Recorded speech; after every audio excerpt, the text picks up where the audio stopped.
বাংলাদেশের বিপক্ষে টেস্ট সিরিজকে সামনে রেখে অনুশীলনে মনোযোগী ভারত দল। নিবিড়ভাবে অনুশীলনে নিজেদের সর্বোচ্চ ঝালিয়ে নিচ্ছেন বিরাট কোহলি ও রোহিত শর্মারা।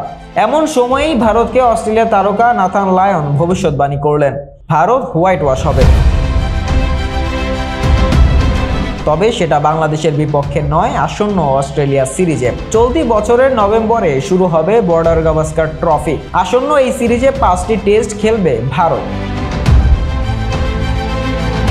2014-15 মৌসুমের পর বর্ডার গাভাস্কার ট্রফি অস্ট্রেলিয়া আর জিততে পারেনি। সর্বশেষ 4 বার জিতেছে ভারত। এবার সেই হিসেবের বদলা নেওয়ার হুঙ্কার দিলেন অজি স্পিনার।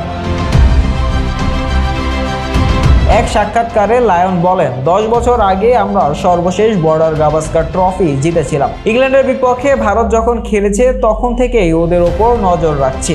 আমার মাথায় বর্ডার গাভাস্কার ট্রফি ঘুরছে। এই ট্রফি জিততে চাই। আমার মনে হয় অস্ট্রেলিয়া 5-0 ব্যবধানে জিতবে। অজি তারকা আরো বলেন, এবার আমাদের দলটা আলাদা। যারা দলে আছে প্রত্যেকেই খুব ভালো ক্রিকেটার।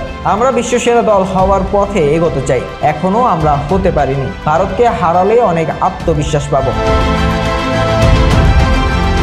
1996-97 সালে প্রথমবার হয় বর্ডার গাভাস্কার ট্রফি। প্রথম 2 মৌসুমের শিরোপা জিতে ভারত। পরের বার জেতে অস্ট্রেলিয়া, তবে চতুর্থবার শ্রেষ্ঠত্ব ফিরে পায় ভারত।